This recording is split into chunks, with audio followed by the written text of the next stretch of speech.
Et puis, soudain, elle sut qu'on l'observait.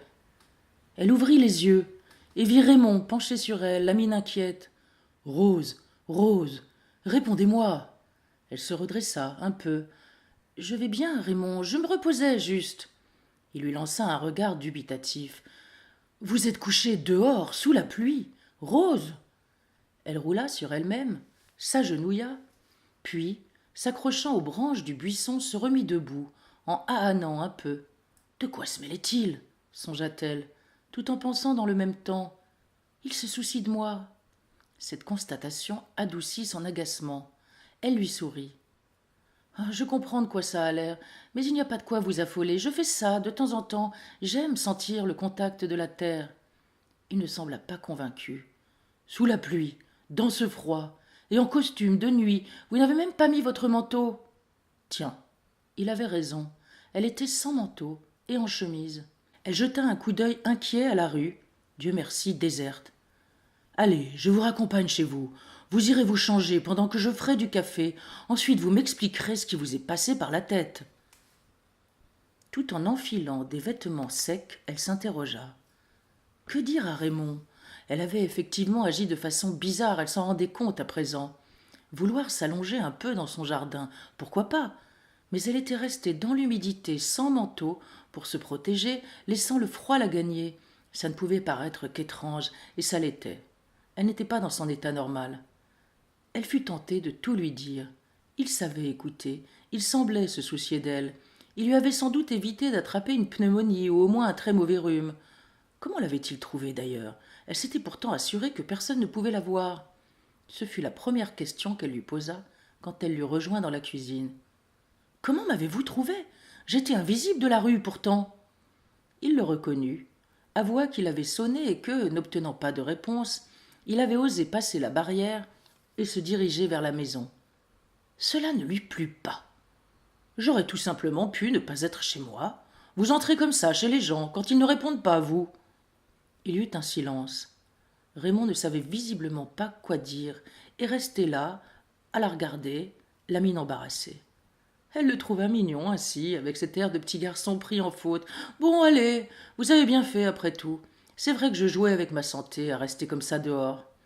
L'atmosphère se détendit. Il n'avait pas su faire marcher la cafetière. Elle y remédia.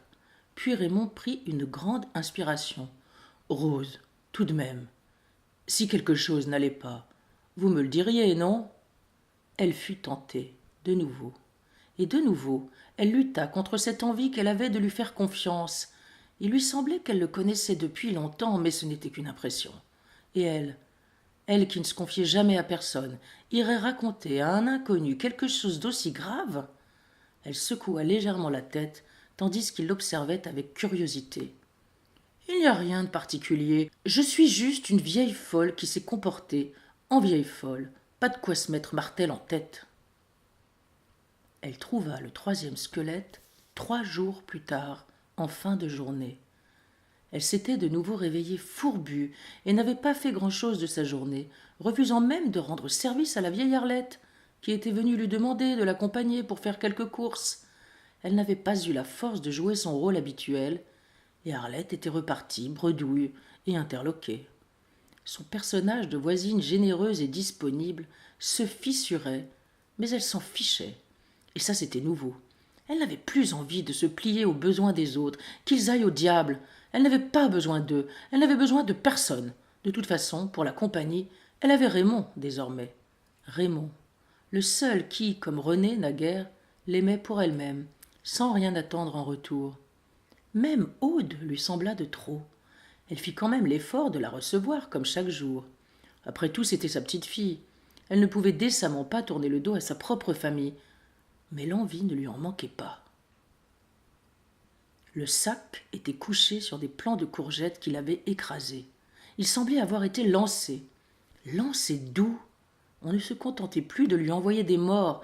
On saccageait ses plantations par-dessus le marché. Elle s'étonna de ne pas être plus bouleversée que cela. Quelqu'un ne la portait pas dans son cœur. Et alors? Elle n'en avait rien à fiche, au fond. Celui qui lui faisait ça finirait bien par se lasser, voilà tout. Elle n'attendit pas le cœur de la nuit, cette fois-ci, pour enterrer sa macabre trouvaille. Un sale type tentait de lui faire peur? Soit. Elle n'allait pas, en plus, rogner sur son temps de sommeil à cause de lui. Elle dormit de nouveau parfaitement, preuve que sa décision de traiter tout cela par le mépris était une vraie décision. Bien sûr, son sommeil n'était plus aussi réparateur qu'autrefois. Mais au moins, elle n'avait pas souffert d'insomnie.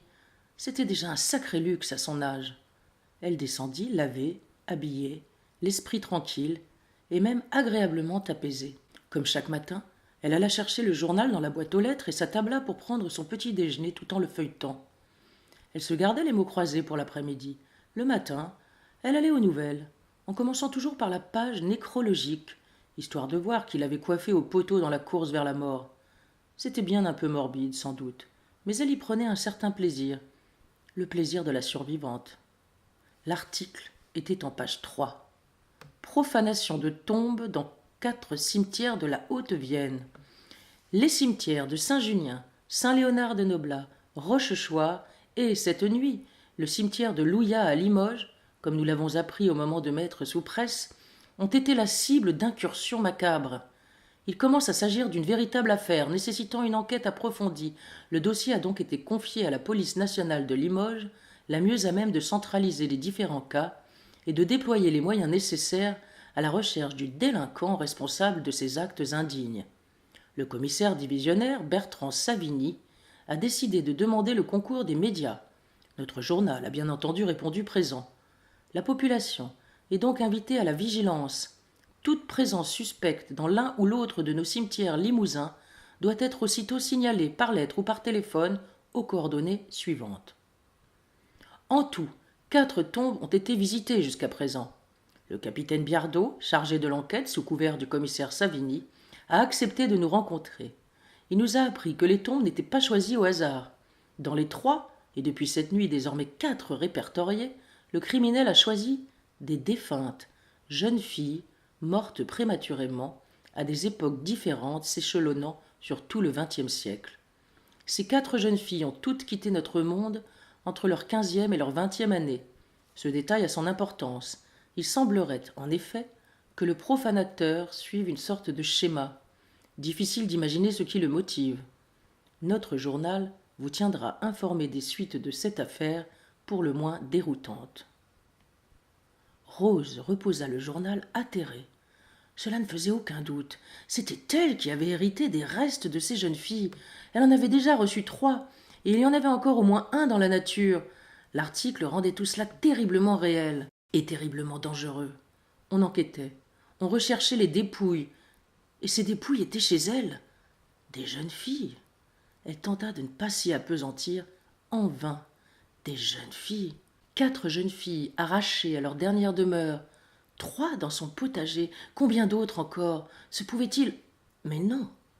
30 ans avaient passé. Elle était sûre de n'avoir pas laissé de traces. Et d'ailleurs, elle n'avait même pas été interrogée. Ensuite, ils avaient quitté la région parisienne. René avait pardonné. Seul lui savait. Et il était mort. Elle n'avait pas de remords. Ça serait le comble. Rien de tout ce qui était arrivé n'était de sa faute, et elle avait fait le nécessaire pour sauver sa famille, permettre à François de grandir paisiblement. Elle avait sauvé leur réputation et leur avenir. Elle n'avait rien à se reprocher, non, rien, rien, rien. Dans son agitation, elle se leva et se mit à marcher en rond dans sa cuisine, en répétant sans cesse « Des jeunes filles !» jusqu'à ce que les mots en viennent à perdre leur sens. Elle sentit la nausée monter et fut saisie par le tournis, ce genre de tournis qui précède l'évanouissement. Elle n'eut que le temps de rejoindre le salon et de s'écrouler sur le canapé. Quand elle reprit connaissance, la pénombre avait gagné la pièce. Aude et François étaient penchés sur elle, la mine inquiète. Elle eut un mouvement de recul, puis reprit vraiment conscience. « Qu'est-ce que vous faites là ?»« C'est l'heure où je t'amène Aude, maman. » Ah, oui, bien sûr, cela lui revenait. Elle était vieille. Elle vivait à Limoges, où elle jouait le rôle de la gentille mémé idéale, et René était mort. Et elle était seule, comme elle ne l'avait jamais été. Elle aurait voulu perdre conscience à nouveau, retrouver ce rêve étonnant dans lequel rien n'était arrivé. Ça lui avait paru si réel. Dans son rêve, elle était soulagée, parce que tout n'avait été qu'un cauchemar. Dans son rêve, elle était parfaitement heureuse.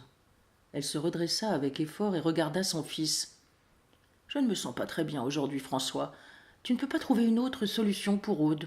J'ai besoin de me reposer. » François fit la moue, puis il haussa les épaules.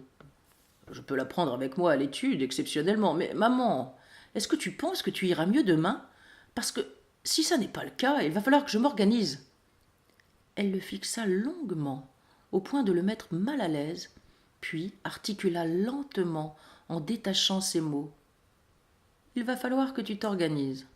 Fais donc ça, François. Organise-toi. Parce que je ne pense pas que j'irai mieux demain, ni les jours d'après.